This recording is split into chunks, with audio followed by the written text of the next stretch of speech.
बढ़िया।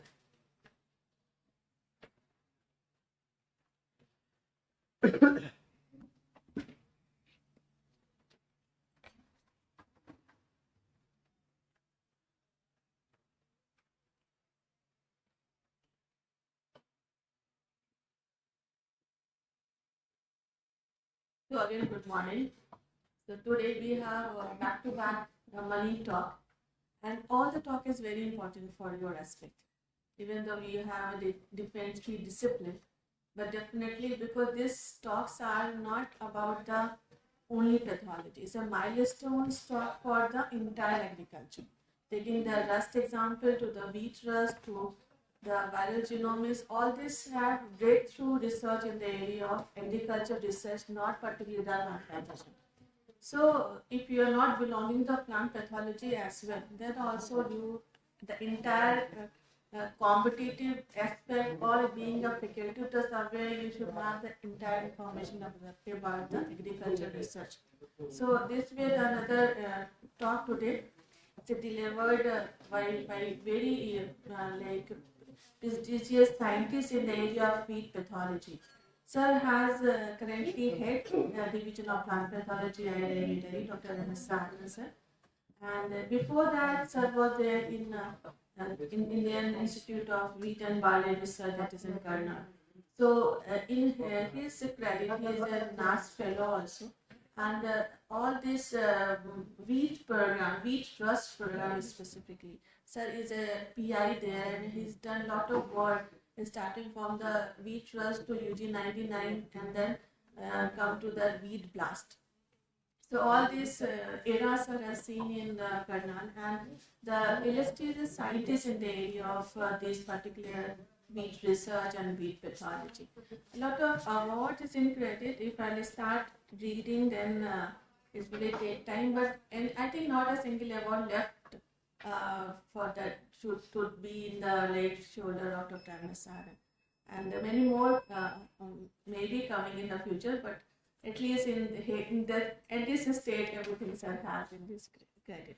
So I think, sir, now the floor is yours. And students belong to the MSc and PhD, like they are pursuing, and 19 different states covering the discipline of plant pathology, microbiology, and entomology.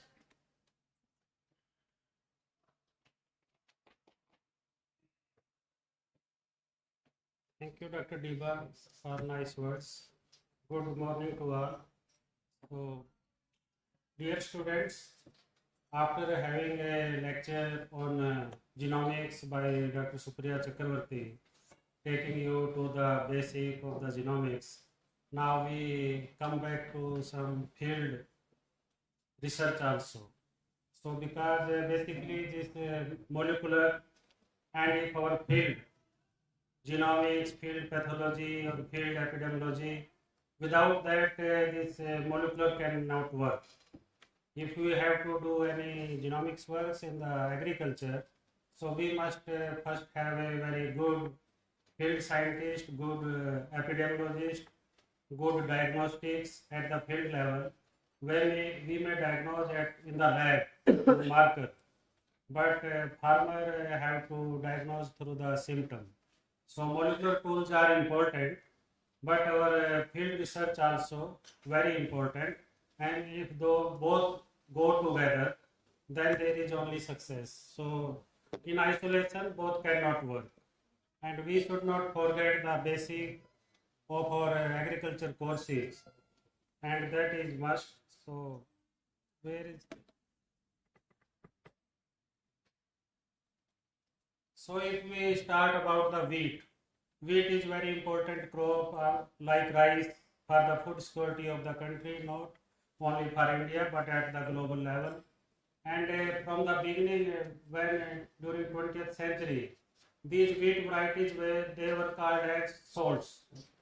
And you must have heard about the Howard name at the Pusa about the IRI Pusa was at Bihar, and Sir Howard was there in 1905.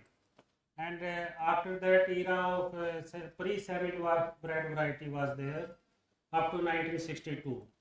So they were semi-dwarf, they were not dwarf. Then these were the selection. If someone asks you the old variety of wheat, they were pure line selection. So like NP wheat. So NP4, NP12, these were many. Some old variety of wheat like Bansi, Motia, etc. So oldest variety in India, if we call, these are the NP wheat. Then hybridization started, and there was earlier no evaluation for the resistance to disease or pest, but after that some improvement was there, and the varieties came like NP52 or Nifar. These varieties were very good in quality, but yield was less. Then the green revolution, the role played by Dr. Barlow, Dr. M.S. Swaminathan, Dr. M.B. Rao, these three scientists. Then Dr. V.S. Mathur. So they worked in the field and they made a lot of process. And this All India Coordinated Wheat Improvement Project was established in this institution near the library. In front of the library there is a building. In that this was the active program for wheat in 1965. Then a real breakthrough was through this gene revolution, that the dwarfing gene was transferred, and wheat production, if we at the time of independence, it was only 6 million ton, and now we have more than 112 million ton. So this is the remarkable increase in the wheat production. And Norrington, that revolutionized the wheat program, not only in India, this is at global level. So Norrington, you should remember that this is due to this gene that we are harvesting so much yield.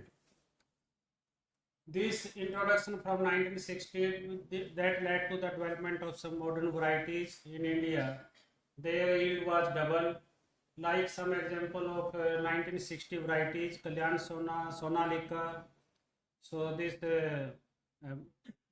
dwarf stature, they were input responsive, fertilizer, irrigation, or other input which were provided, and they were responding to that, and there was some resistance to disease as well as logi, and this brought a dramatic impact. And this is the history at that time, that 250 tons of these two varieties, these are the historic variety, Sonara 64 and Narmarojo 64A. They were multiplied, distributed. There was a village near here in IRI, 30-40 kilometers away. Their seed was multiplied, and from that seed, these were three scientists which I want to remember: Sika, Kohli, U.S. Kang. From Mexico, they brought that seed, and then this seed was multiplied and covered more area, like 4 lakh hectare. Then with this only this Spade Larma or Sonalika or Choti Larma, this bring that green revolution at that time. Historically, you can go like green revolution, then high yielding semi-dwarf varieties, then mechanization started, tractors came, then you must be knowing some tractor came at that time, Sonalika tractor also, that was to make aware the farmer about the variety and technology. Then package of practices started, then frontline demonstration, then there was a development 1B1R translocation, and then one variety came PBW343. This variety came in 1995, and this is a mega variety grown more than 10 million hectare area. Like in wheat, we have 30 million hectare area, and if a variety cover more than 10 million, mean 1/3 area of the country was under PBW343. But after some time, this became susceptible. Now you cannot get even a 1 acre field of PBW343 if you go to Haryana, Punjab.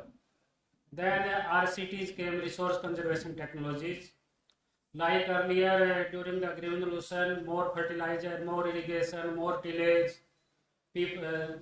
Farmers were going to the field early in the morning, and they were plowing their field 5 to 6 times. But now we have to keep our soil health also in good condition. So now we have the concept of the RCT's minimum tillage, so that soil structure may not much disturb. And then this promising varieties in the after 2010, like HD2967, HD3086, many DBW variety. DBW varieties are from Karnal IIWBR, many PBW variety. So these are some of the picture of the these variety which we cannot see now in the field. So just have to see that what was the Hira, Moti, Janak. So these were the common name of the variety. These were HD variety from IRI. So and later HD2329, 2285, HD2009. So if you see all the variety very good and popular name among the farmers, so these varieties helped the food production. If we see the journey like starting from 1946, we were having at that time area was also, you can see 10 million hectare, and from the 10 million production was also, I told you 6-7 million ton. Now from the 10 million hectare we have 32 million hectare area, and production from the 6 million ton now we have 112 million ton, and to reach the 100 million ton we reach by 2018. In 2018 our wheat production was more than 100 million ton, but now after 10 years if you see now we have 112 million ton. So every year 1 or 2 million ton we are adding to our food basket. So this is the statistics which I am told already, and how many varieties have been released after this All India Coordinated Program which I told that was here in 1962. More than 500 varieties have been released. So if we see the important wheat disease which are present in Central or South Asia, because for the disease there is no boundary. Many diseases are airborne, they can come, or some are other seed or soil borne, they are also through bioterrorism or other ways they can be introduced. So we have to take care also for the neighboring countries, and like Bangladesh, Nepal, Pakistan. So if there is disease that can come to our country also. So these are the different diseases which are present in different countries. Wheat blast was reported from Bangladesh in 2016, and we have different growing zones. We release the variety according to the zones, not like one variety we developed at IRI and we say that okay, grow it in Bihar. No, we have different zone, and these are the zone: hill zone, northwestern, eastern plain zone, central, peninsular, southern hill zone. So like if we take the case of the northern hill zone, that is Uttarakhand, that is Himachal. So this is the hilly area. So we have research center, coordinated center. So this wheat research, if I ask you how many center, there are 30 funded center under the wheat research. 30 funded center funded by ICAR. And there are more than 100 center, volunteer center. And they are not funded by ICAR, but they are working through other NGO, etc. And they are playing their role in the coordination, because the varietal release is at one point, Central Variety Release Committee. For that, the material of whether NGO or anyone has to pass through some stages, like initial varietal trial, national varietal trial, then advanced varietal trial. So after that only CVRC will accept the release of a variety. So for the wheat, around 146 center provide the data, and on the among the zone also, like if we talk northwestern plain zone, in the northwestern plain zone there are 10 funded center and 20 are non-funded center. So average of all the center is taken into account, whether it is yield or whether it is protein or whether it is disease or pest. So this is a network, and you can see the disease where which disease is present, like stripe rust, yellow rust. that require low temperature. So that you can get in Himachal, Punjab, Haryana, Western UP, some part of Rajasthan, some part in Delhi also sometime stripe rust you can get. But there are some diseases like leaf rust or stem rust. Leaf rust require higher temperature, stem rust also. So that is in central India or South India. There are some other disease like emerging disease head scab or fusarium head blight. There are some other disease that like hill burnt or powdery mildew. So under the different agroclimatic zones, disease or pest problem are different, and we have to develop our variety according to the agroclimatic zones. All rest which you know, plant pathology student know all that, but if other discipline, so you should know which is the yellow rust. Yellow mean stripe rust. Then brown rust mean leaf rust. Then stem rust mean black rust. So for this monitoring or the monitoring is very important. We do monitoring at our within the country and outside also. So we surveyed this whether Lahore Spiti or Leh Ladakh, or we also went to Nepal also.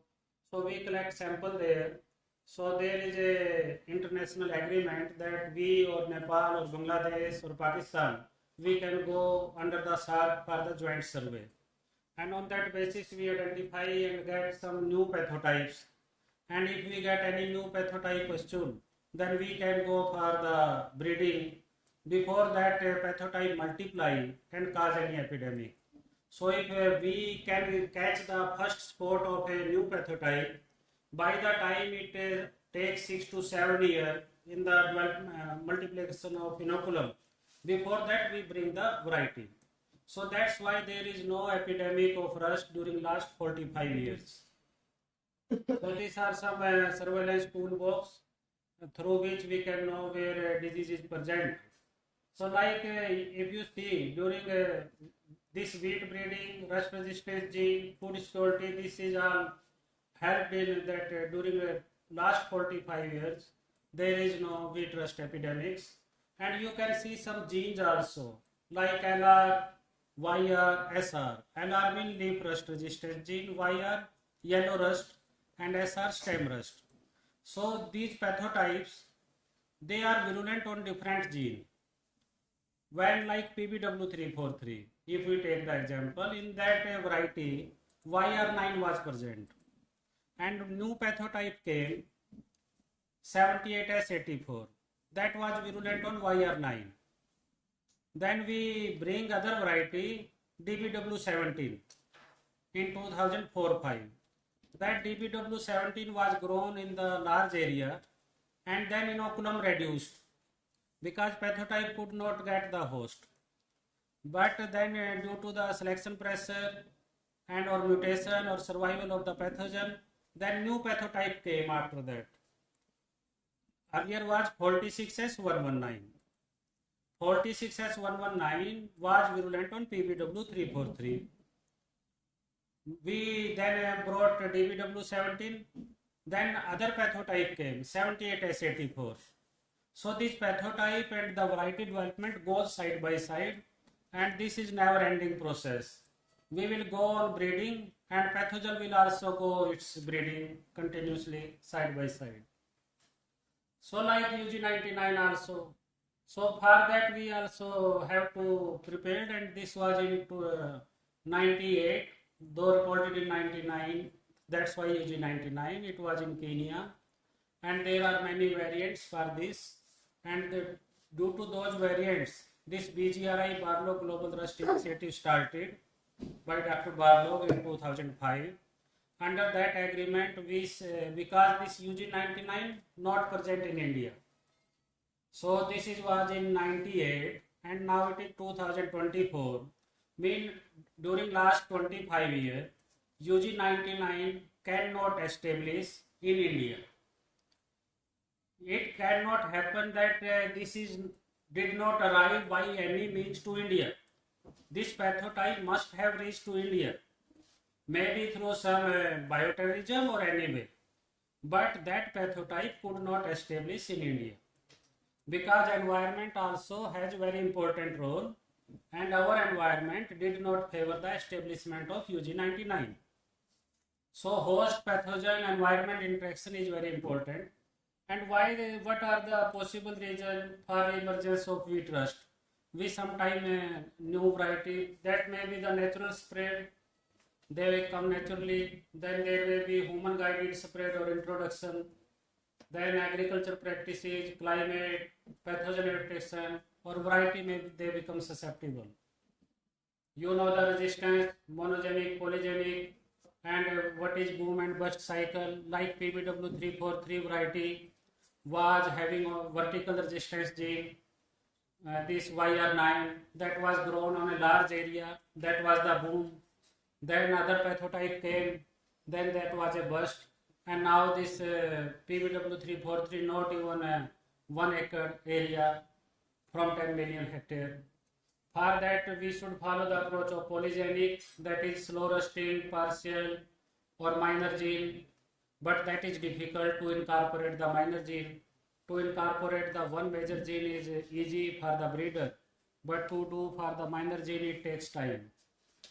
There are alternates to host or alternative. This you must have read already. And so this disease cycle is very important for the management. One is the epidemic cycle and the other is the survival. So we have to take account both during the season or before or after the season.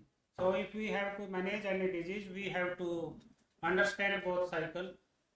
And for the rust control, we have certainly resistant variety. Chemical control is very minimum because we are managing rust through this breeding resistant variety. And we have to keep our focus on the durable resistance so that there is no boom and bust cycle. There is also some slow rusting. We sometimes could not get the high resistant lines, so then we can go for the slow rusting lines so that there is a disease, so that we can provide opportunity for pathogen to attack, to eat something, but not any economic loss to us, and so that there is no much mutation in the pathogen also, and our yield also is not compromised. Like our rust strategy, what we do, high altitude areas, then our plain area. So like in our high altitude area, they are our strategic area. Rust survive there on the self-sown wheat or alternate host. So in the high Himalayas, we must have such variety. There are many genes, not many genes, 1 or 2 genes there. Because disease resistance, this submountainous and plain. For the plain, we have to bring such variety because we want high yield also. In the mountains or high yields, we are not concerned about the production. There we have to manage the disease. So if a variety is in Simla or Lahore Spiti, there are many genes in that. So then pathotype will not come. So we must have such variety with many genes in the high hills, so that inoculum not multiply there, new pathotype may not arise. But in the plain, we also want the high yield, and we have very less variety with many genes. So in the plain, we can go for the variety which have 1 or 2 genes also. So this was UG99 which I was telling from 98, and now you can see there are many variants of this. So this is the name TTKSK from 98, and now you can see these are increasing year by year. But we are safe, or you can say South Asia is safe. Last year there was a report from Nepal, not last year, only this February, that UG99 has reached to Nepal. So those samples are under investigation. We don't agree with that report because maybe for the UG99 sample from Nepal were taken on 9 November 2023. They were sent to UK. In UK lab, samples come from South Africa, then Kenya, and they published that UG99 reached to Nepal in the March, 26 March. But India did not accept yet that report that UG99 is there. So this is how we evaluate. We sent this material to Kenya. So I got opportunity to visit also many times, and we evaluate there and we find these are the resistant lines. Like we identified the lines up to 2010, and then these lines were, we told the breeder, they started the breeding program. Now we have many resistant UG99 resistant variety in India. So now we are no worry about UG99. Carnal band, another important disease due to the quarantine. So this is seed as well as soil borne disease. So this was earlier Dr. Joshi published during 1983. Because when this green revolution came due to more fertilizer, more irrigation, so all the varieties at that time WL711, wheat Ludhiana, so that become very susceptible to carnal band. Then this HD 2009, Arjun, these all were susceptible. But up to 2000 we were not worried about carnal band because we were producing only the quantity of wheat which we require our domestic consumption. But now our consumption is up to 100 million ton. We are producing 112 million ton. We can export 12 million ton per year. For that, the wheat which will go outside the country, that should be carnal band free. So this carnal band was reported first time from Karnal 1931, but it has spread to many countries. It is also present in Nepal. So on the basis of surveillance, we can say that where is carnal band. So this is not in central India or peninsular India. Climate is not suitable for the carnal band pathogen there. So we can export from there. But we have to take care that our wheat from the northern state should not go to the central India.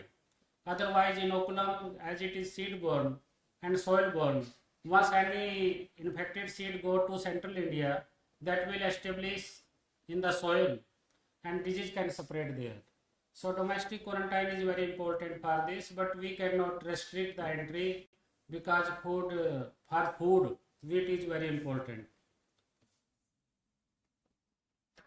So for the inoculation and for the establishment of the disease, we must have a proper stage. For carnal band, we have to inject. For rust, we can go for spray. For other disease, there are different methods. So method of inoculation, creation of artificial disease, that is very important. Only then we can identify the good resistant sources. So these are some epidemiological factors which are important for the carnal band, or these also important. Like for carnal band, there should be genotype, environment, inoculum. If all in favor of the pathogen, then there will be disease. And if there is a February rain, then there will be more disease. You can see in 2007-8, infected sample were more. At that time, during this heading stage, rain were more. So we have to go for some morphological resistance. If anyone asks you about any carnal band resistant material, HD29, you should remember. Then this genomics, like this carnal band teleospore, then there are two types of spore, alentide and filiform, and we at Karnal try to develop the monospecial lines. From one spore, there are two, positive, negative. When they will compatible, only then disease will come. So we went for the PET bio, Illumina and all that sequencing. And recently on 16 July, paper published in BMC. So you can go through that paper also on carnal band if anyone is interested for this fungus. So on that basis, now marker can be developed for its diagnostic, and these are some resistant sources.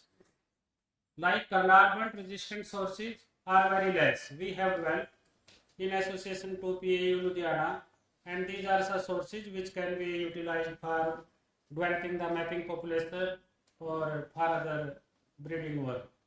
Why it is so important? Because it is seed as well as soil borne. then this is a very difficult pathogen, very difficult to isolate, and the stage, and because we have to inject the inoculum, only then we can screen. So breeding program, breeders are not working on this disease much, because they know, because this screening procedure is very cumbersome and limited sources are present. Another disease, head blight or head scab, because due to the mycotoxin production, if we have to go for the export, one is quarantine, that there should not be carnarvon, and mycotoxin also important. This disease is very important in Europe, USA, number one disease there. Rust comes after head blight, because due to the health concern, this fungus known to produce mycotoxin. So there are different names, different terminology for this disease. Some called head scab, tombstone kernel, head blight, and there are many reports of disease from the India also, but it is minor importance in India. But due to the climate change, now this disease is increasing and we are getting sample from different areas. These are the symptoms of head scab, and this is weight blast. So very difficult to differentiate both, but you can see that there will be pinkish growth in head scab, and in the weight blast, in most of the spike, infection will be on the upper spikelet, though it can be in one spike on the whole spikelets also, but in many cases you will get the infection of weight blast on upper spikelets, and this head scab will be starts from the center and goes up and down. These are the different fusarium species and which cause this disease, and we went for this Fusarium graminearum species specific primer, like 17 species known to cause head scab. So Fusarium identification is very difficult. So here this biotechnology molecular tool help in the identification to confirm the identification of Fusarium species. So we have done many molecular work on this head scab through microsplat marker were also developed. Then these markers are being used. So, and for the toxin also, because for the toxin specific primer available, we can go for the pathogen, extract the DNA, and we can know whether gene is present in that isolate that can produce mycotoxin or not. So these are the many toxin, and how to evaluate the material. There are different methods. Injection was very important in carnarvon, but for head scab, cotton web technique. If we put the inoculum in the cotton swab in the mid of the spike, then we can get disease. And this is the development of the disease in the polyhouse. And in this also we don't get the resistance. Then we can go for area under disease progress curve by recording the data 3 times. And on that basis we can identify some lines where is less progress of the disease. So during last 20 years, I evaluated the material, and so far I could find only these are the lines: moderately resistant, nor highly resistant.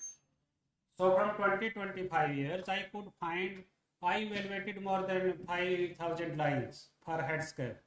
For rust, I have evaluated more than 60,000 lines so far. So these 2 head scab resistant stock, these are very important in the background of Hestimum as well as Durum. So these can be utilized for the one line CH12059 from Switzerland. So I could also get this line, but we cannot use this because it is there. And so these are some other sources. For the Sumai 3, if anyone asks you about head scab resistant source, that is Sumai 3, Chinese variety. So this is being utilized. Frontana second, Novio Kabajo third. In our Indian material, no resistance. So like Carnarvon HD29 is very important. Like in rust, there are pathotypes. In head scab or carnalment, pathotypes are not there. There are isolates.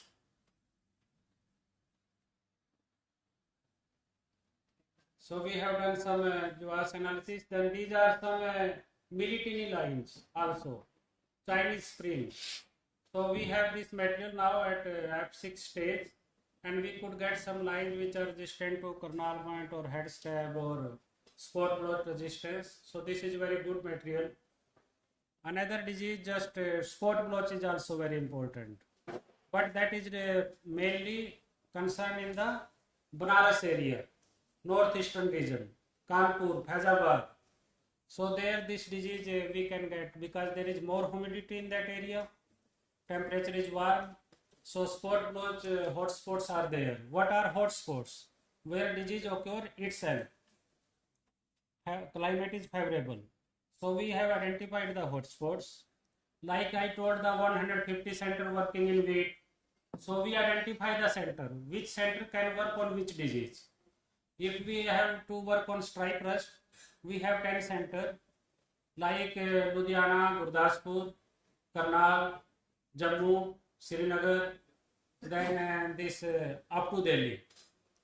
If we have to work on spot blotch, then we have 9 center Kanpur, Faizabad, this Pusa, Varanasi, like that 3-4 center in central India. So this is also very important pathogen, and on this also we in division of plant pathology has worked a lot on molecular aspect. Maybe Dr. Malkhan already covered some, or he may be taking some class. That wheat blast, which this is very important because this is not present in India, and I told you the symptom. But anyhow, this reached from Brazil. It was in Brazil in 1985. Then from there it reached to this Bangladesh in 2016, and from there we are worried. But now for that also we have the program. We are evaluating our material in Brazil as well as in Bangladesh. So this like in Bangladesh it appeared at one place. How came in Bangladesh from Brazil? Because Bangladesh imported wheat from Brazil for food purpose, but for some farmer they took like 1 kg seed and put in their field. So this was going on for 5 years. That's why inoculum multiplied, and from there then it came to our border also of West Bengal.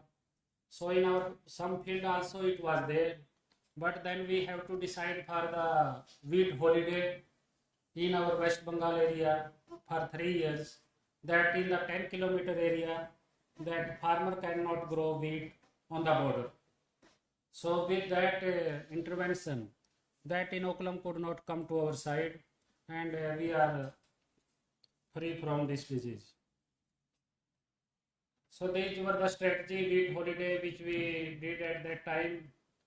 So, but for this also there are genes which have been identified by CIMIT, and these are being used like Milan, like in our varieties. You take like this PBW343 or any other example. Milan is already present in our variety. That's why we are safe from wheat blast also. How this Milan came? Because breeder go to CIMIT Mexico. From there they bring the material and they are using Milan there. So this Milan saved our country from wheat blast. There are other diseases also. I am not covering other. There are seed borne like loose smut. Loose smut we can control through seed treatment. For that resistant variety not important. There is seed treatment role. And like powdery mildew, that is in some area. That is also if there is a shade like poplar and wheat are cultivated together due to the poplar shade, powdery mildew can be more there. So best answer is for all the wheat disease resistant varieties, the best answer. We have to go for the extensive surveillance, monitoring, If there is any disease, immediately reporting and to start work on new pathotype, and then new pathotype, then new breeding. We have to get the resistant source and develop the resistant variety, and that resistance should be durable. So with all this approach, only epidemic can be averted. So this all about wheat. Thank you very much.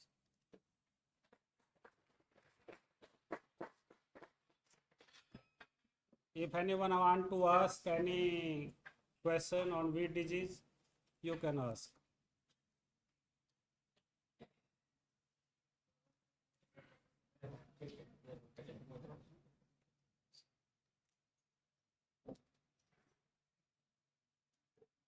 Pathologist ही है जिसने MSc या PhD में admission ले लिया और pathologist बन गया, और बाकी भी जो नहीं है, क्योंकि फार्मर के पास जाएंगे तो डिजीज नंबर 1 है, फार्मर को पूछना है बीमारी, वैरायटी मिल गई उसको अपने खेत में, उसके बाद वो पूछेगा साइंटिस्ट से कि ये बीमारी आई है, इंसेक्ट भी पूछेगा, लेकिन जैसे वीट में बीमारी ज़्यादा इम्पोर्टेंट है, मस्टर्ड में इंसेक्ट ज़्यादा इम्पोर्टेंट है, मस्टर्ड में बीमारी भी है एक वाइट रस्ट, लेकिन मस्टर्ड में एफिड का रोल ज़्यादा है, तो ये क्रॉप वाइज है, लेकिन वीट में थोड़ा इंसेक्ट कम है और डिजीज ज़्यादा है। राइस में इंसेक्ट और डिजीज बहुत आर इम्पोर्टेंट, वहाँ 4-5 डिजीज इम्पोर्टेंट मिलेगी और 4-5 इंसेक्ट भी है। तो आपको वीट के डिजीज का आइडेंटिफाई होना चाहिए। फार्मर कभी भी पूछे, अपने गांव में जाओ और गांव में जाके पूछे कि आसपास वाले क्या डिजीज है, तो सिम्टम से आप ये बता सकते हैं कि this is rust, this is करनालमेंट, या चपाती बनाने से पहले जो गेहूं घर में लेके आए हैं उसमें देख लें कि करनालमेंटी तो नहीं खा रहे हैं ज़्यादा, है। So think about on those aspect also.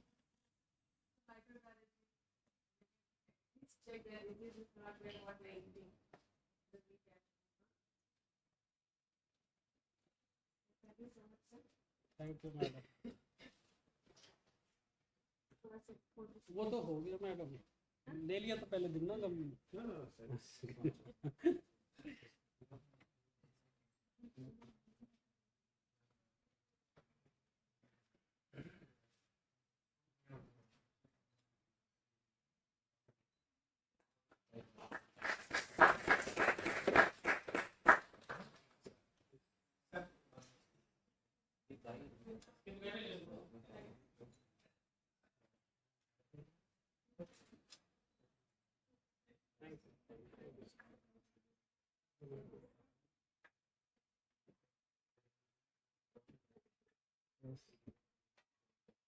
Next, we have with us Dr. Robin Gugai is there here to deliver the next lecture. Dr. Deva Kamil, a small introduction of Robin Gugai, please.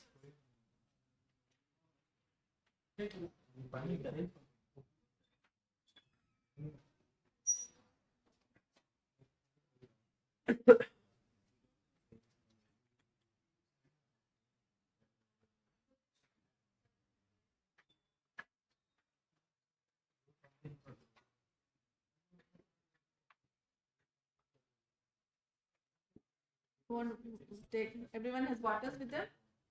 Okay, so there's no need for like taking a water break or something? No? Anyway, so this is a training that you came for the long distance, huh?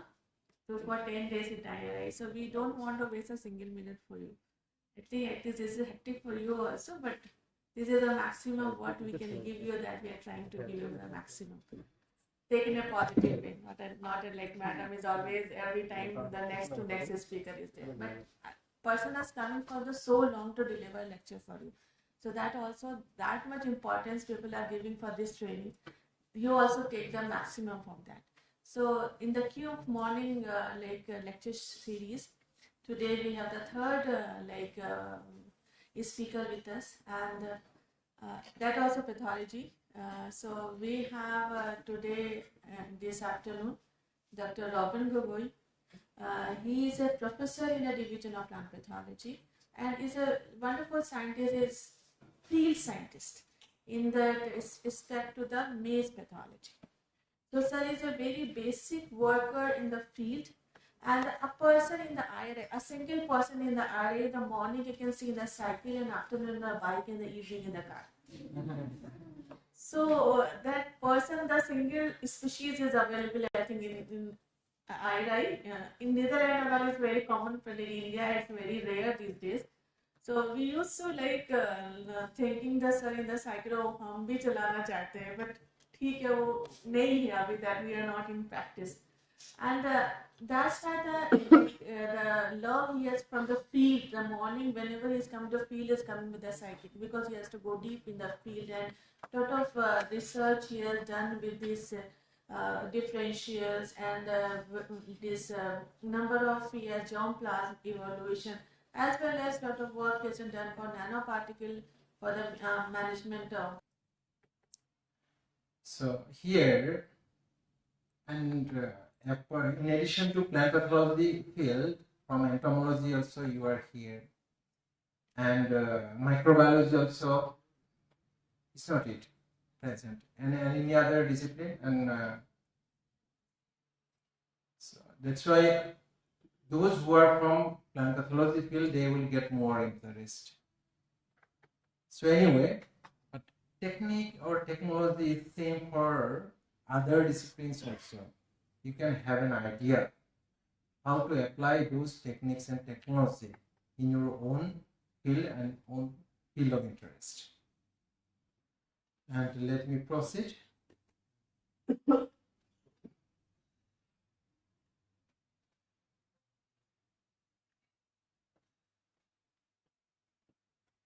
So in maize, number of diseases occur. Naturally, in any crop, wherever you are raising crop, so they are always facing some biotic as well as abiotic stresses. So I will be confining to the biotic stresses, and that too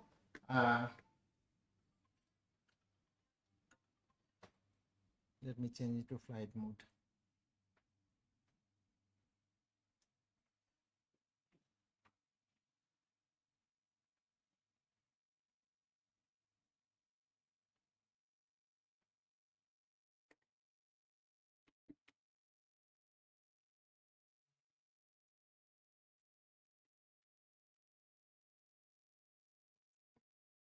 Number of fungal pathogens infecting the maize crop. You know, maize, it is very, very important crop. That with respect to the cereals, it is ranking third. Number one is rice, second is wheat, and the third one is the maize. And maize, with respect to consumption by human as well as poultry and also cattle, but huge potential is there. This crop is, this product used or exploited in the production of some, suppose ethanol.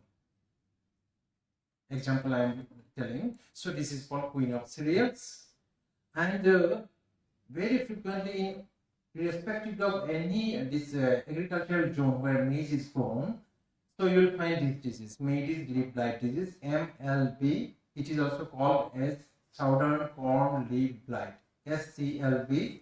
It is caused by Helminthosporidium maedis, but it is renamed as Bipolaris maedis. Nowadays it is called Bipolaris maedis, and pathologists very clearly know why it is changed from Helminthosporidium to the Bipolaris, the genus. And this teleomorphic sexual state is the Cochleobolus miabianus. It is a foliar disease. So leaf spotting initially you will find. At last, when spots will be many, numerous, so whole leaf will be blighted. That's why called blight, maize leaf blight or southern corn leaf blight. And it is caused by the pathogen I mentioned, Bipolaris maedis. Why Bipolaris? You can see the conidia. Pointer is working. Yeah. This is conidia. S12 spore, and if you do artificial culture PDA or MEA, So you will get this type of colonies, light grayish color colonies, and mycelia hyphae will be covering whole plate. And from there, if you isolate and prepare on a slide, you can see the conidia, very distinct conidia.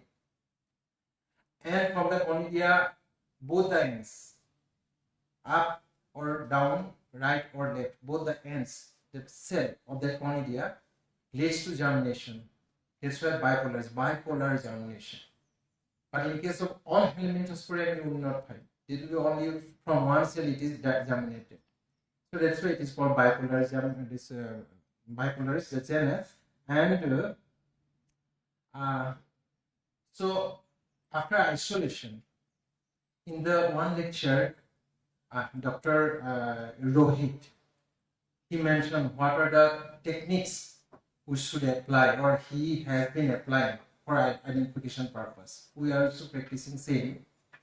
So starting from the cultural characters, morphological characters, if somewhat confusion remains based on this conventional system of identification, so we are going to adopt some of the molecular markers. So on that basis, so physically or morphologically, we are very much sure it is bipolaris metis. It may lead to other species also, bipolaris sorokiniana, bipolaris oraizi. But how? So we can restrict to the specifically this is metis. So with the help of some molecular markers, we did simple same thing. It is the repetition only. What you have so far learned, you have heard from starting from this Dr. Rohit.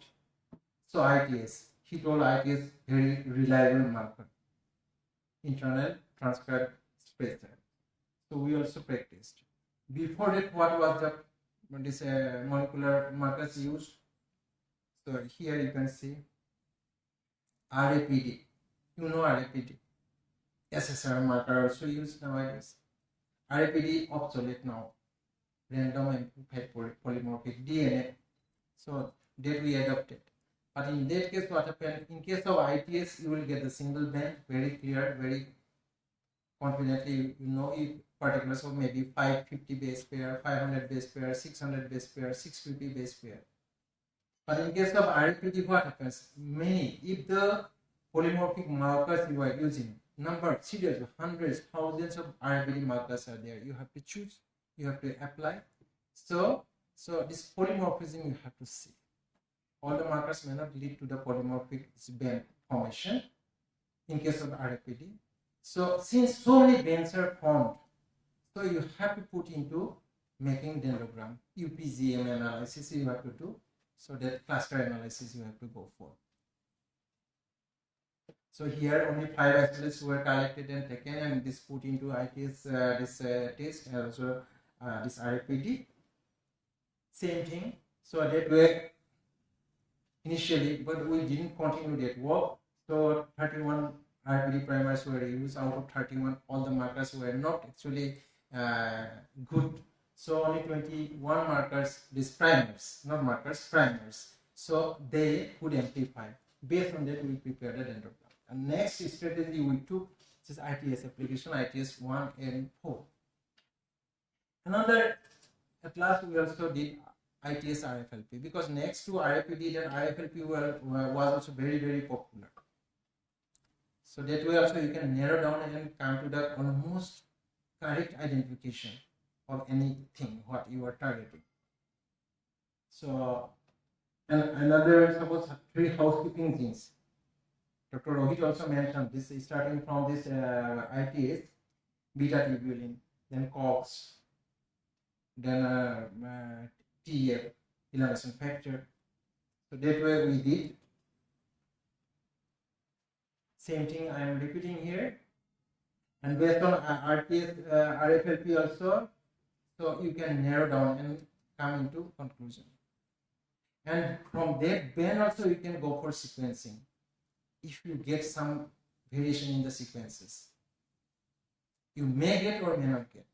But as per our those small tests, small work, so here you can see at the bottom, ITS, RFPD, many bands are formed.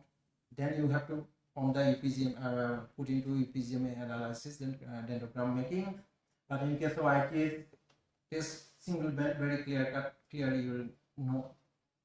And for bipolaris MEDIS, what should be the band size, if you know, and if you are able to see that band formation, band result in electrophoresis, so you will be able to identify conclude that it is for bipolaris MEDIS.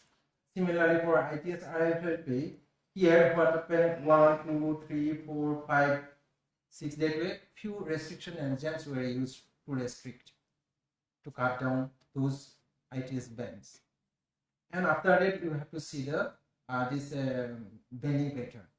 But in case of here in ITS RFLP for bipolaris MEDIS, so we didn't get much difference. Means 5 isolates I collected and put into test, all are same. So, and those isolates were collected from different geographical area, maize growing area. Okay, this is identification based on surface culture and molecular. But one important thing is there in case of bipolaris MEDIS or Cochleobolus heterotropus or Helminthosporium MEDIS. So you know mating type, race, in pathogen, strains. In physiology of fungi, you might have studied about that, different categorization of that one pathogen. And in case of this MEDIS reply bipolaris caused by this bipolaris MEDIS, one thing is there. So we confirmed in India. You have seen 5 isolates we have put into test. We found same. Whether and under which, because as per literature, that races of bipolaris MEDIS, you will find race O, race T, race C, TOC. But in India, which race is prevalent or existing? Then we have to confirm. That it is not easy to confirm by molecularly. You have to go for phenotyping in the field. So initially, so we collected more than 45 isolates we collected. Based on that ITS test, we narrowed down to 25. And those 25 isolates collected from different areas. Northern part of India, southern part of India, western part of India, central part of India, eastern, northeastern parts of India. So whether they are different or same. So after narrowing down 25 up to 25 isolates, we have inoculated in the selected host. Here you can see, if you can read the label. Here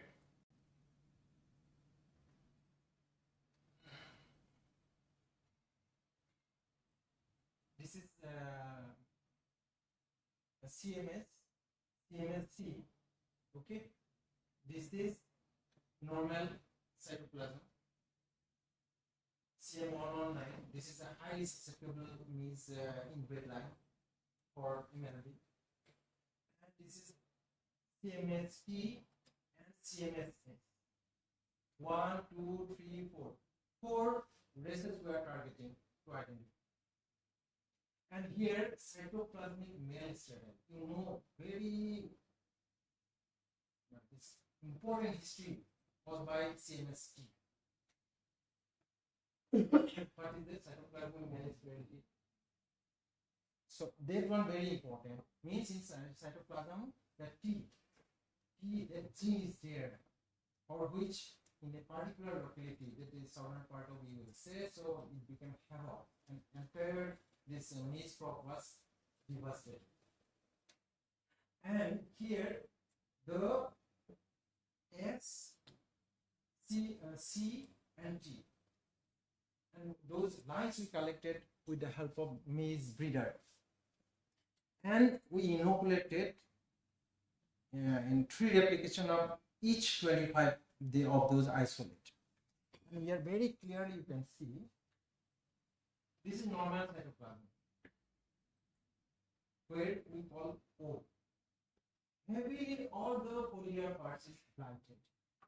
Here to some extent infected, and C was totally devoid of the blight. So on this basis, in field conditions, so we prove that our Indian isolates are O. It is base O, which was not able to prove with the help of molecular markers even. Based on the different types of this genetic material, the cytoplasm, so we proved. So this is also published. So these are all students' work.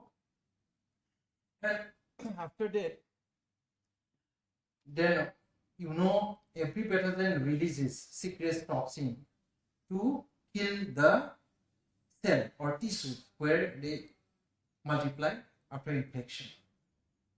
And what type of toxin? Here it is bipolarized toxin also we isolated, purified, and it was identified that it is characterized bipolarized toxin which are present in the toxin. And the food toxin, whether the toxin is able to cause blighting or blightening on the tissue of the susceptible maize in bread lines or variety. So we just tested here toxin extract 10 ppb and also this ethyl acetate we put, but here you won't find any necrosis, but here necrosis is very prominent.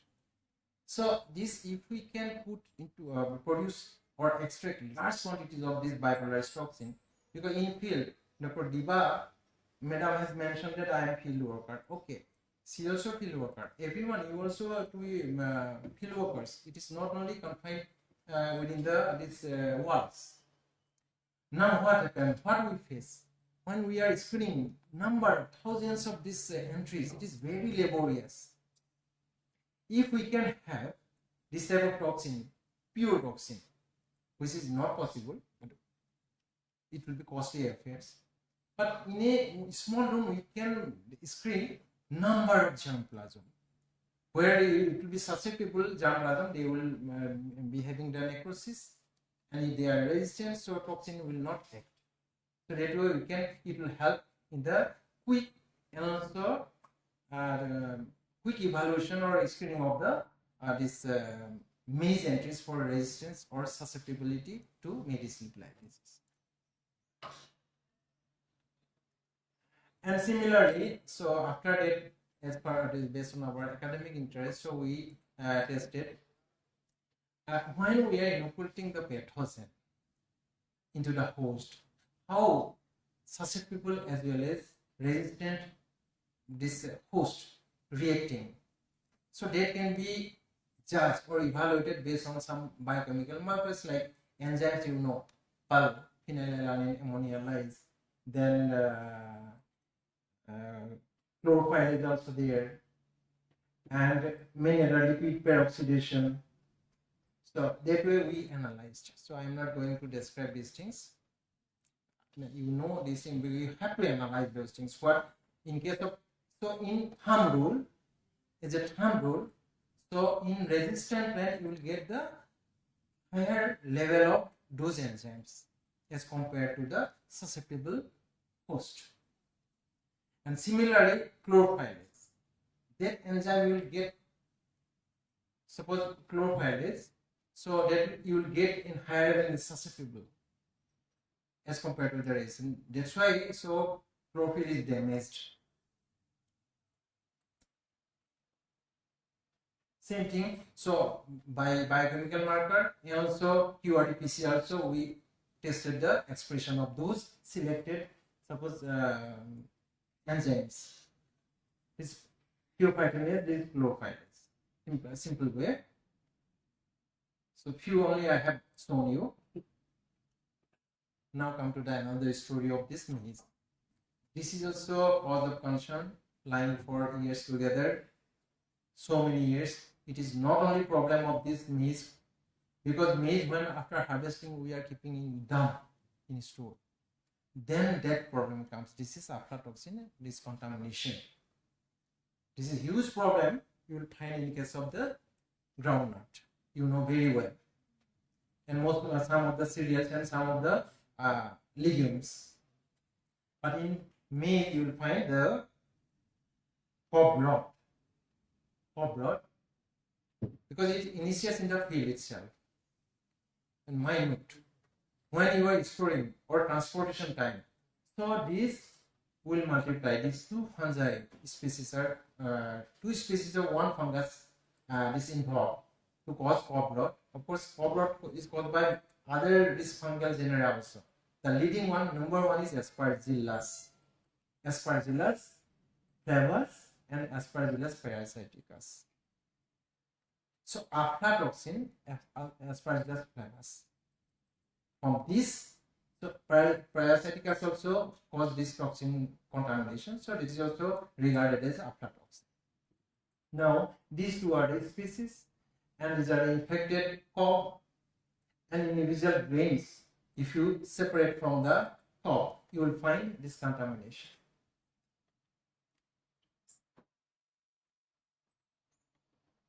And why aflatoxin is important? Because it is highly toxigenic, carcinogenic. History also you will find in India, because in suppose long history is there, very old history also there. In India in 1974, in the state of Gujarat and Rajasthan, so almost 127 or 129 people died because of consumption of this contaminated this maize flour. They don't know, they didn't know what is there. Similarly, so because this maize is used as cattle feed, poultry feed, so in that case, what will be the very, very adverse effect here?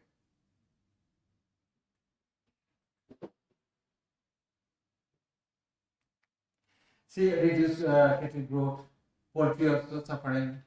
Then also here, it may lead to the cancer, this liver cancer. Very, and why? The toxin, aflatoxin. So that is nothing but the protein. Here, while saying aflatoxin, you will get aflatoxin B1, B2, G1, G2. With respect to the toxicity level, if you grade it, B1 is most highly toxigenic. B1, then G1, then B2, and G2. So our target was to detect this B1.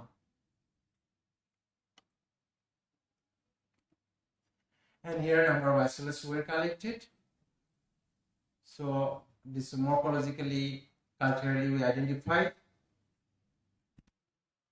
Then with the help of this aflatoxin synthesis gene, and this is with respect to this B1 aflatoxin. So B1, so their markers are available. So that's why this has made our work easy here. So a group of aflatoxin AFL genes, namely AFL S, D, M, O, P, and Q, are involved in aflatoxin B1 synthesis. So this is caused by Aspergillus flavus. So in those isolates, so we just run the gel. We found where it is positive, the gene is present, so it will give a band, amplify. Interestingly, we found without band also, mean non-aflatoxin isolates also we could collect during our collections. This positive point. Now our scientists also exploiting those this non-aflatoxinic Aspergillus flavus or Aspergillus species as a bioagent. Reversion. So this is after testing this group is there. So and out of the, suppose here this table is showing this 30 isolates, collected isolates. So highly toxigenic we found this from Assam followed by Hyderabad. Then next hour this research we carried forward by using this Assam isolates. Here we tested some of the maize inbred lines whether they are resistant or not resistant. Yes, we found after screening when artificially we inoculated.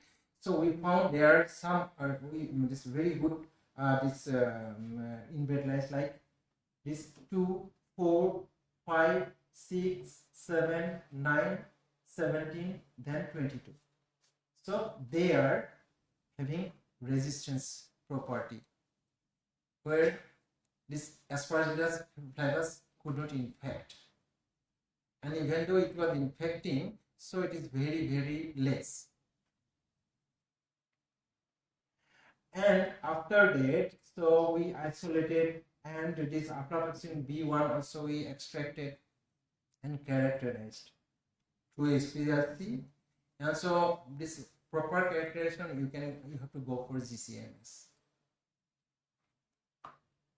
And here, so TI gene, trypsin inhibitor gene, in case of resistant inbred lines of the host plant, maize plant, if this trypsin inhibitor gene is present, so it will be 100% resistant in nature to have infection from Aspergillus.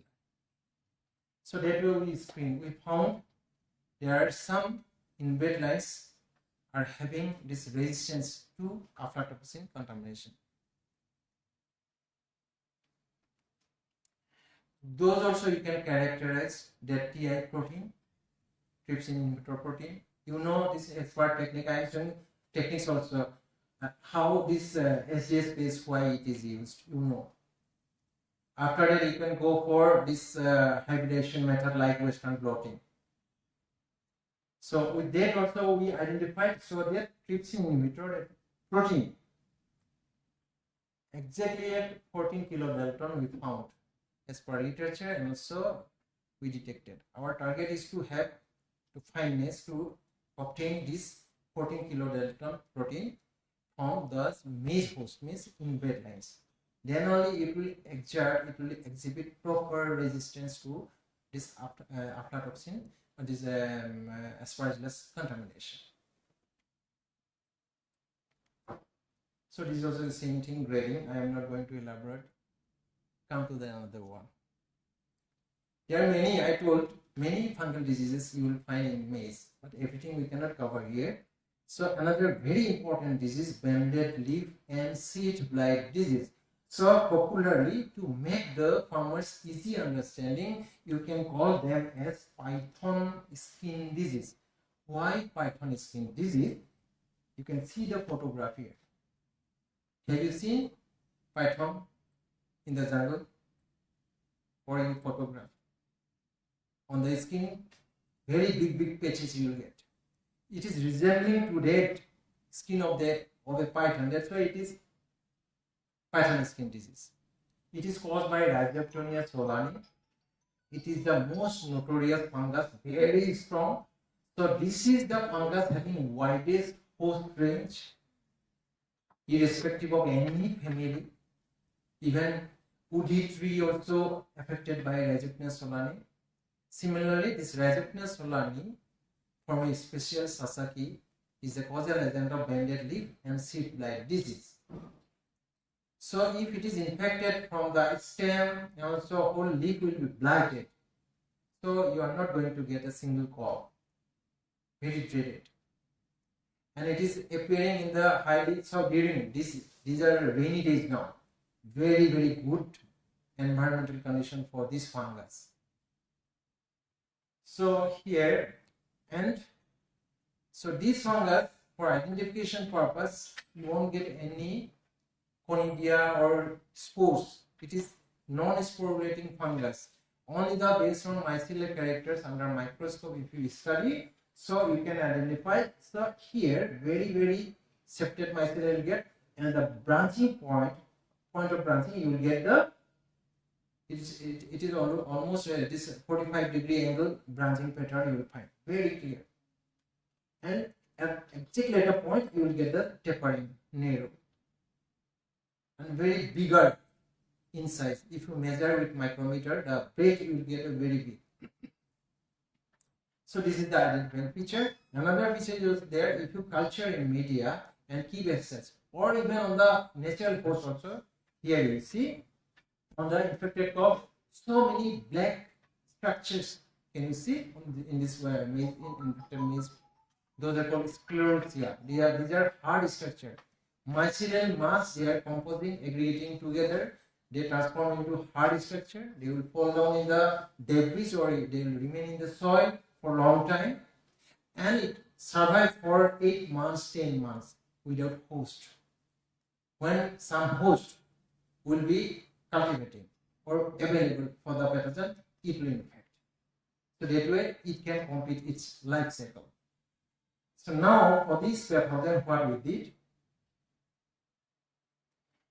so for Rhizoctonia solani, the bipolar material I told it races. Race O, race T, race C, race S. Similarly, in case of Rhizoctonia solani, in India, mostly, so anastomosis group, you have heard anastomosis group, means physically, vegetatively they are VCG, vegetatively competitive group. Not competitive, this what is called? Yeah, compatible, vegetatively compatible group. If they are compatible, they will be merged together. If they are not compatible, they will not fuse. So that way, this anastomosis group reported so far 14 types. 14 types. Here 1 to 12, 13 is missing, and AZBI. And in India, for your information, mostly AG1-1A is available. AG1-1A is available. You should remember. And for testing, even though we know in case of bipolaris meris it is in India, race O is prevailing, but we have to prove it because over time or over evolution, it may change. So that's why time to time, at least at 10 years interval, we have to check whether the pathogen is remaining same or is transformed through mutations or other influences, evolution. So that's why this testing is important time to time. So similarly we did here also, and here so we adopted, suppose same thing ITS we can do, and for AG group testing, so fortunately for each group molecular markers developed. And after running also, if you want to go further details, so you have to go for sequencing. And here this ITS RFLP also was done. This is actually not my work. This is paper published in 2003. Based on this idea, ITS RFLP I adopted in case of bipolaris meris. And this is also, so you can resolve the problem of confusion. So this with the help of molecular marker, it is very easy. Or otherwise, in lab, you have to go for compatibility test. And that way, tester isolates are needed. Here I told 14 AZ groups are there. You should have 14 different tester isolates or culture, but in India we don't have. Hardly 2-3 we are having, but unfortunately I was missing. So with contact long back, so with one Japanese scientist I could get almost 8, but I could not culture it. He provided me tester isolates. So anyway, nowadays molecular marker is available, so no need of any tester isolates. Now Rhizoctonia solani. So this is related to pathogen we are discussing. The way this bipolaris meris secreting toxin, bipolaris toxin. But here what happened? This disease, whether different syphilis disease or the disease caused by Rhizoctonia solani in any host plant. So the very good fungicide, effective fungicide is carbendazim, then hexaconazole. Nowadays costly this fungicide also came. So we did some nano formulation of this hexaconazole. The trade name, popular trade name is Contaf. There are so many producers are there, including Tata Release, but I found Tata Release this product quality was very good. This Contaf or hexaconazole. That hexaconazole we made into nano form and applied against this disease or this pathogen Rhizoctonia solani. And hexaconazole, if you have some idea about this fungicide, formulation and mode of action. Hexaconazole, it is brought or placed under SBI group of fungicide, sterol biosynthesis inhibitors. SBI, it is not State Bank of India, okay? SBI sterol biosynthesis inhibitors, and here means the fungicide can block the pathway with the help of which the sterol biosynthesis in the fungi, the pathogen, will be stopped or blocked. Why then sterol is needed? Sterol is very, very essential for the cell wall strengthening of the fungal pathogen. You mind it. Cell wall strengthening. So it is one constituent of the cell wall. So if you are blocking this sterol biosynthesis with the help of some chemicals, so then fungus cannot grow. It may grow, but it cannot cause the infection. So that way we compare whether commercial this hexaconazole, the nanohexaconazole and control. So this nanohexaconazole was so effective. So from this graph you can see at different concentrations. So we have tested. But in the graph green, this is for nanohexaconazole, the quantity of this ergosterol production. We estimated, we extracted, quantified the ergosterol from the this Rhizoctonia solani exposed to nanohexaconazole, commercial hexaconazole, and also water. This is controlled. And here, this quantity you will find green line. This peak you can see. Then this is commercial, and this is the water control highest. So that way also that suppose the gene involved in the synthesizing this taking role in the sterol biosynthesis pathway is disturbed or silenced by the application of this nanohexaconazole more profoundly as compared to the commercial counterpart. Another is sclerotial fungi. You know there are 4 important sclerotial fungi. Out of that we have tested 3. So Rhizoctonia solani, 1, Bennett-Liefeld seedbed disease. It is causing Sclerotium rhodesi. To some extent, it is not major pathogen in maize, but Rhizoctonia bataticola, it is also this called as Macropomina phaseolina, charcoal rot disease, or Rhizoctonia that sclerotial stage is Rhizoctonia bataticola. You can distinguish this one very easily without adopting any culture. Only you grow seed. And Rhizoctonia solani, in case of Rhizoctonia solani, irregular sclerotia will be formed in the petri plant, small size. And biggest sclerotia you will find in case of Sclerotinia sclerotiorum, very big. And very minute in the petri plate you will find in case of Rhizoctonia bataticola, very dot pinhead size. If you just see under the microscope, this is microscopic photo, that's why you are able to see in a bigger in size. Otherwise very small. So this also can be further confirmed by the application of some molecular markers like ITS, this translation elevation factors, tubulin and others also. So then we did. So another one. This is for the first time we reported from India. Novel seed spot disease of maize in India. It is caused by Wetia circinata variety prodigas. How? It was always misleading to us. Of course, it is not that much of prevalent. I could see in the Meghalaya, some plants were infected. It is to some extent resembling with this Bennett-Liefeld seedbed disease, but it is not like that.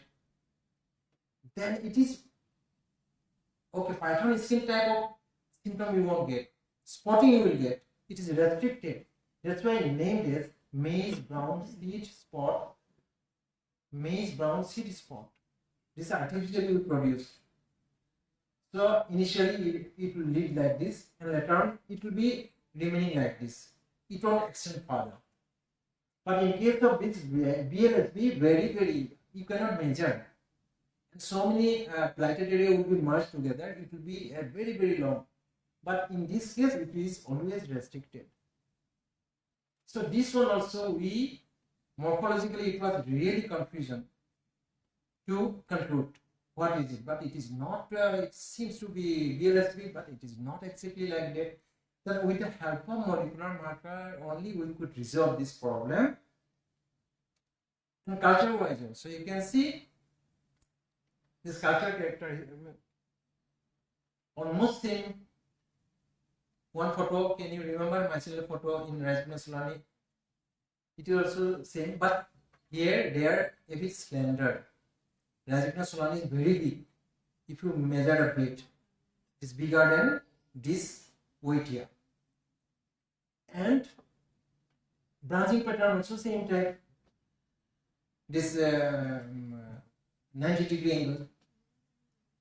And here you can see a slight difference. This type of coloration you will get on the petri plate, the mycelia, when they are growing in the media, artificial media. So slightly yellowish or creamy or slightly whitish. But in case of Rhizoctonia solani, initially you will find whitish growth. After 8 to 10 days, so it will be, the color of the mycelia will be transformed into light brown color. Color wise you can differentiate, but we cannot rely. And symptom wise, so I have shown, and color wise also we research, and here also sclerosis will be found, but very small, smaller than the Rhizoctonia solani sclerosis. Later on, what we did, ITS 1 and 2 we employed and sequenced, and later when it was analyzed very through bioinformatics, so it has brought us to go for the conclusion. And here you will see the and 4 parts you get motifs. Here is conserved region 1, 2, 3, 4. Here is this 3 are conserved, and 4 helix you get. Helix 1, 2, 3, and 4. And interestingly, when it was sequenced, so we found mutation. It is from Rhizoctonia solani slightly mutated, and it is permanent. That's why their behavior is also changed. And in this table, 4 helix you will get. You can see helix 1, 2, 3, 4. And maximum this mutation took place, change in the base pair in the helix 1. Here, this area, maximum mutation took place, and it is leading to the new fungus. But it is almost, we can say, the brother of Rhizoctonia solani. Nature of infection is same, but it is not that havoc. And it's maybe due to evolution, who knows? And definitely nature, God has created some power. Every organism will, and every day it is changing. We know we are also changing. How? You see, nowadays, in case of, suppose if you go to a human, this genetics.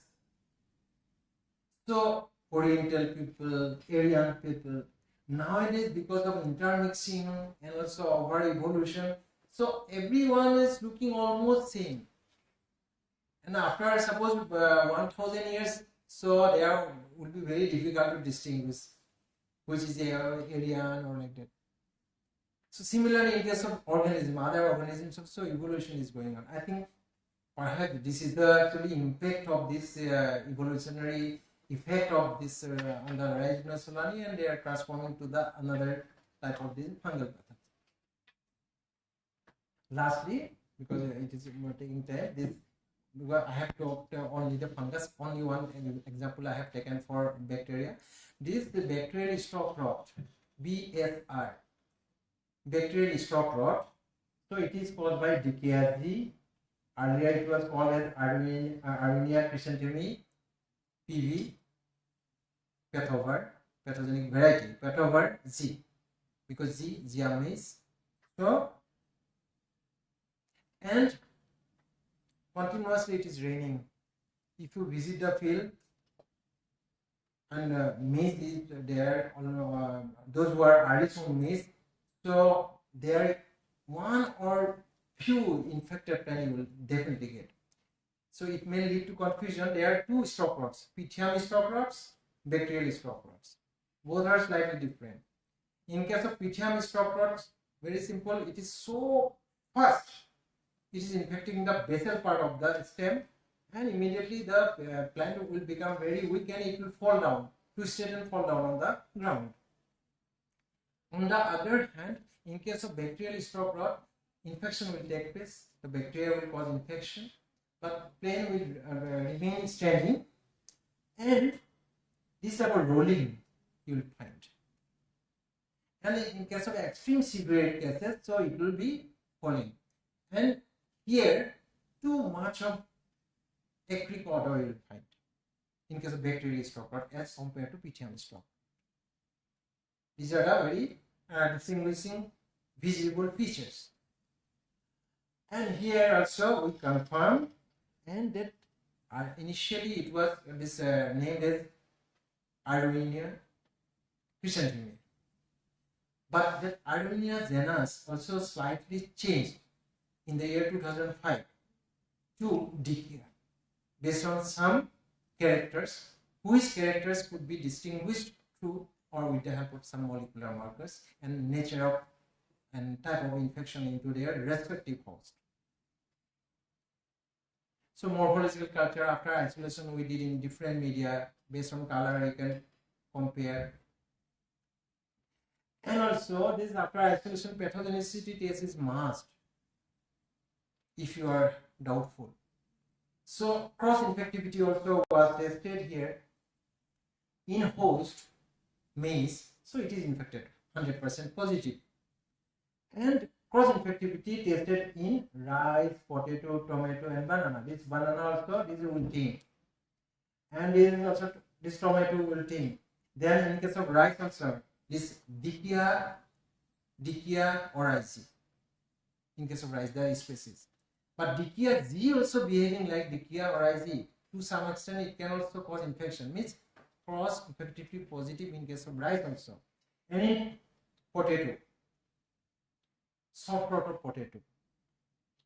So Arduinia. So here also it is shown this positive. Means with chance it may harbor in other hosts also. This pathogen. So that much of capacity has developed by this Dicia.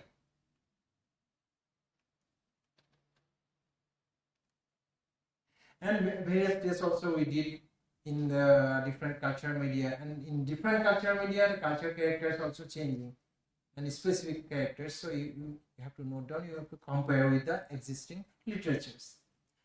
And under microscope, so if you see this Arduinia, you know peritrichous flagella are there, amphitrichous, monotrichous, peritrichous. Peri means around the bacterial cell, those flagella are present. Around here, from this photograph you can see, here flagella are less visible, but here you can see the very prominent flagella. And flagella, you know, so here also it is also called as, it may lead to pathogenicity factor.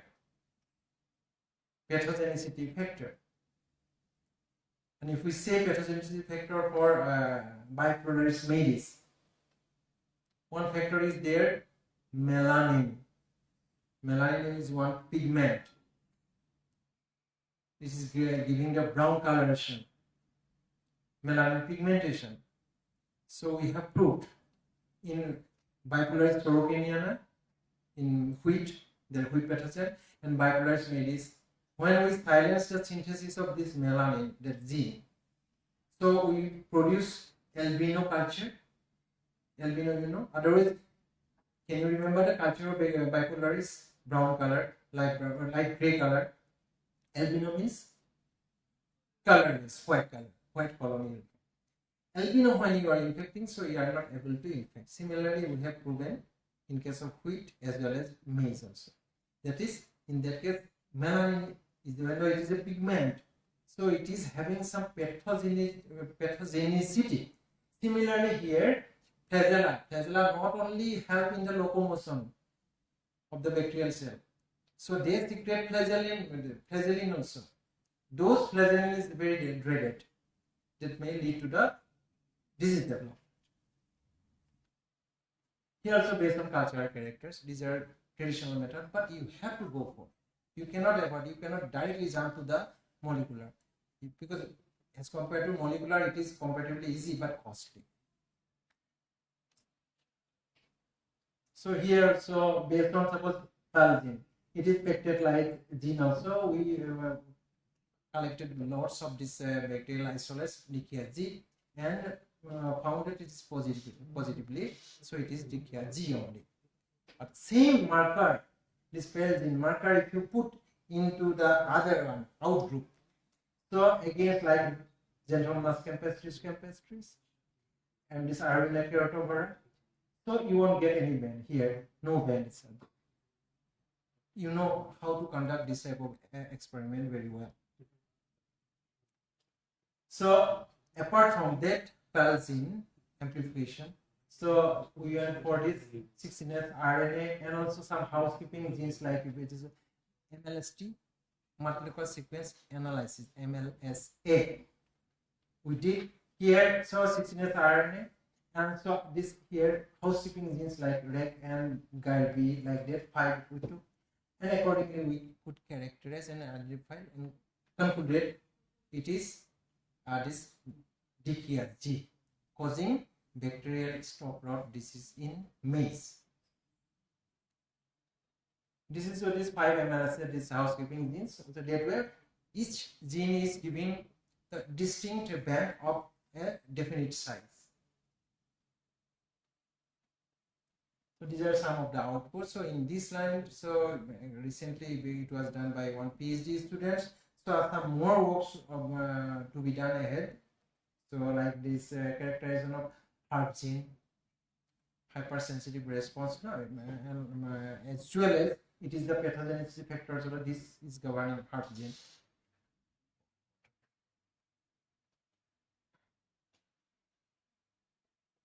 Oh, it has gone. It was of course it was the last slide, of course. So these are some of the technology we are adopting to identify the pathogens, fungal pathogens as well as bacterial pathogens. So we have tested against Microbiota, Fazulina, and other this minor this fungal pathogen maize crop also. But here majorly which are very important throughout our country. So just I have given you some of the glimpse of our findings. So here definitely I must acknowledge my students like Gopala, all PhD students, Gopala, Hamidi from Afghanistan, then Lam, then Pooja Kumari, they are scientists, Dr. Bhimaraya. So everybody helped me to find out such type of, or to develop or to generate such type of information related to maize pathology. Thank you.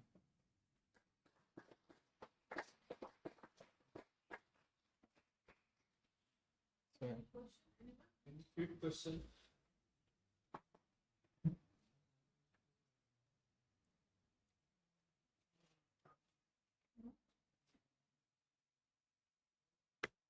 Exhausted, no? Excuse me, sir.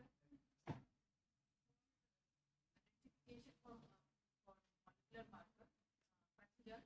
Which marker is essentially used? Fungus. No, they also because regularly he is employing using the Dr. Rohit also told there are so many markers developed, but he also rated ITS is number 1. ITS 1 with 4.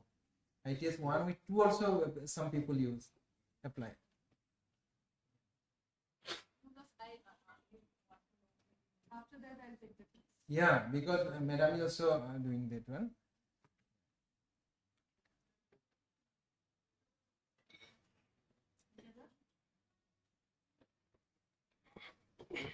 No question, then I just want to thank Dr. Gogoi for this wonderful lecture, and I think you have now glimpse of the all maize pathogen starting from the fungal to bacteria, as well as sir is also very much about the management of the diseases as well.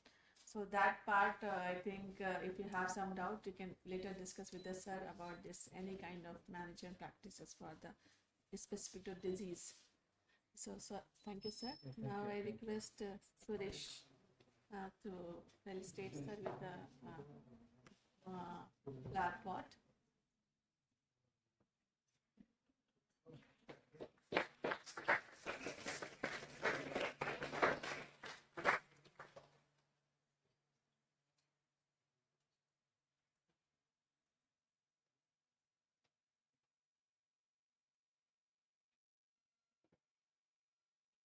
Take 2 minutes break. खड़े हो जाओ.